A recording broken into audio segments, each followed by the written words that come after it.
Bismillahirrahmanirrahim. Assalamualaikum warahmatullahi wabarakatuh. Alhamdulillah hamdan katsiran thayyiban mubarakan fi kama yuhibbu rabbuna wa yarda. Asyhadu an la ilaha illallah wahdahu la syarikalah wa asyhadu anna Muhammadan abduhu wa rasuluh. Amma ba'du fa inna asdaqal hadisi kitabullah wa khairal huda huda Muhammadin sallallahu alaihi wasallam wa syarrul umuri muhdatsatuha wa kullu muhdatsatin bid'ah wa kullu bid'atin dhalalah wa kullu dhalalatin finnar. Ma'asyiral muslimin wal muslimat, sidang majelis yang semoga Allah muliakan dunia dan akhirat. Alhamdulillah kita bersyukur nih kepada Allah tabaraka wa taala, Allah jalla wa ala. Allah berikan kemudahan bagi kita di pagi hari yang cerah ini ya. Dari kota Bogor kita bisa bermuamalah, berdialog dalam rangka belajar, membangkitkan kembali semangat kita di pagi hari, seperti seorang biker yang melangsamkan mesin motornya itu, sehingga jadilah sebuah kegiatan langsam pagi yang kita lakukan ini. Masya Allah. Ya, sekedar mengingatkanlah sebagai pemanas badan kita untuk memulai aktivitas pada hari ini. Yuk stabilkan iman kita. Stabilisasi iman itu penting banget. Iman itu naik dan turun. Naik dengan ketaatan, turun dengan kemaksiatan. Yang tahu turun naiknya iman kita yang punya iman. Bukan cuma sekedar tahu. Karena di Al-Hadid ayat 28 Allah pernah berfirman, ya ayyuhalladzina amanu. Ayat yang dikhususkan hanya untuk orang beriman. Yang gak beriman gak dikasih tahu sama Allah. Ya ayyuhalladzina amanu, kata Allah, hai orang yang beriman, ittaqullah, bertakwa kamu kepada Allah. Menandakan ada orang beriman yang gak bertakwa, mungkin. Atau mungkin jangan-jangan syarat takwa itu iman. Ya iyalah, pasti. Hai orang yang beriman, bertakwalah kepada Allah. Kalau Allah yang perintahkan tentu manfaatnya jelas. Oh jelas sekali, ya jelas. Karena syariat dalam agama ini kan berkait dengan iman. Karena hukum Islam dari berbagai segi itu dikhususkan buat orang-orang yang beriman. Orang yang beriman. Ittaqullah, bertakwalah kepada Allah. Takwa ya mentaati semua perintah Allah, menjauhkan larangannya, dan dengan ilmu tentunya, bukan dengan ikut-ikutan. Wa aminu bi rasuli, beriman dengan yang Rasul bawa. Alasannya apa? Karena memang Allah utus beliau untuk mengajarkan kaifiyatul ibadah. Kamu beriman kepada Rasul dan apa yang beliau bawa, kamu diuntungkan. Diuntungkan, gak ada kerugiannya sama sekali. Ya, jangan beranggapan bahwa orang mencontoh Rasul terus jadi orang yang gak diuntungkan. Tidak. Hari gini Ustaz, kita di atas syariat mencontoh Rasul, Ustaz. Waduh. Ya, orang-orang yang gak nyontoh Rasul dan pengiklan perbuatan-perbuatan yang Nabi gak contohkan, gak suka sama kita, Ustaz. Makanya biasakan beragama karena Allah, bukan karena manusia. Kalau kita beragama karena manusia, ya 1000 manusia 1000 pendapat, lelah.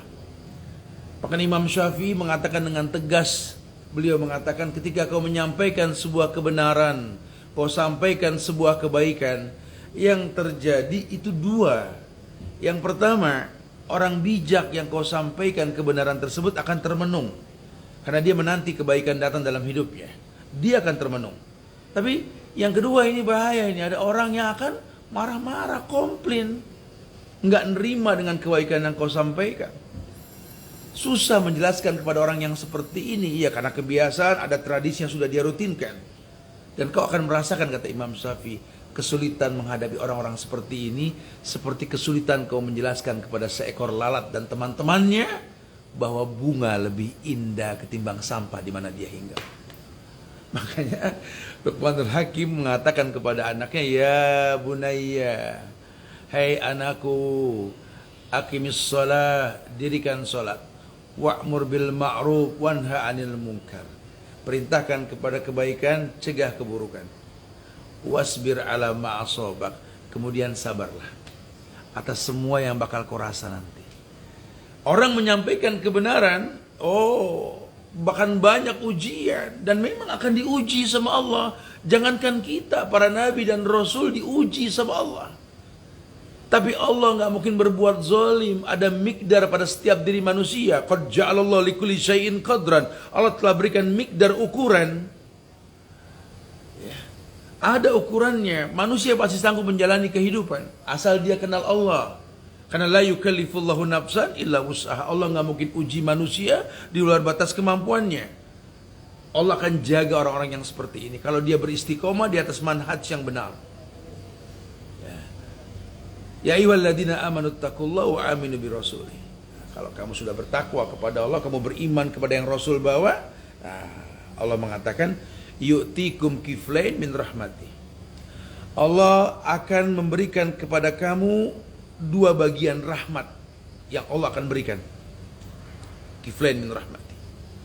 Yang pertama, wa yaj'alakum nuran tamsuna bihi. Allah akan berikan cahaya dalam kehidupanmu yang kau akan berjalan dengan cahaya tersebut. Terang benderang akan kau rasa, kemudahan akan kau miliki. Yaj'alakum nuran tamsuna bihi. Ada kemudahan dan selalu ada kemudahan. Masya Allah. Sehingga nggak usah takut, asal kebaikan yang kau sampaikan. Kerikil-kerikil kecil dalam kehidupan, hujatan, cacian, makian, cibiran, hal biasa.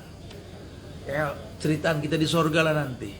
Kalau sampai ada yang fatal banget menyakiti kita, Ustaz, Allah yang maju. Kata Allah, man adali waliyan faqad adzantu bil harbi. Siapa yang menyakiti kekasihku berarti perang melawan aku, kata Allah. Ya, suruh dia perang melawan Allah. Kayak Allah perangi para pemakan riba itu. Ya, yang hidup yang gak akan pernah nyaman, ringsang selamanya. Lupa umur makin sedikit bukan makin bertambah. Masya Allah. Jelas Allah katakan begitu. Dan yang terpenting lagi apa? Ya, setelah Allah berikan cahaya tamsun nabi, wa yaghfir lakum, Allah akan ampunkan kalian. Ini yang kita butuh dari Allah. Masa lalu kita yang kelam, mungkin kita sudah hijrah, sudah memohon ampun kepada Allah, sudah bertobat. Tapi kan gak dijamin diterima tidak tobat kita.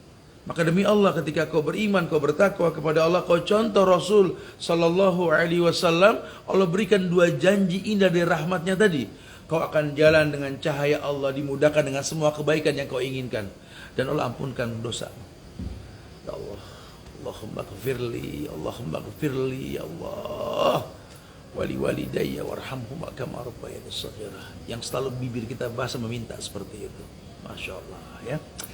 Mudah-mudahan pagi ini kita bisa bersemangat untuk memulai hari kita menggapai kemuliaan dengan cara-cara yang baik. Stabilisasi iman yang paling penting. Ya, jadilah seorang muslim yang kafah, orang beriman yang solid. Jadilah anak bangsa yang betul-betul mengerti bagaimana memberi ke negerinya. Mulailah berpikir bagaimana bermanfaat, bukan cuma sekedar mengambil manfaat. Ya, insya Allah sebentar lagi kita akan kajian nanti nih jam 9 Tazkiyatun Nafs dengan MT Rahat dari Maruya. Kemudian insya Allah pula nanti ba'da zuhur jam 1:30 kita akan kajian juga dengan teman-teman di Kemanggisan MT Khuludin insya Allah, ya, berkaitan tentang ciri wanita solehah. Ya, bismillah, mulai hari kita Allah muliakan kita insya Allah. Assalamualaikum warahmatullahi wabarakatuh.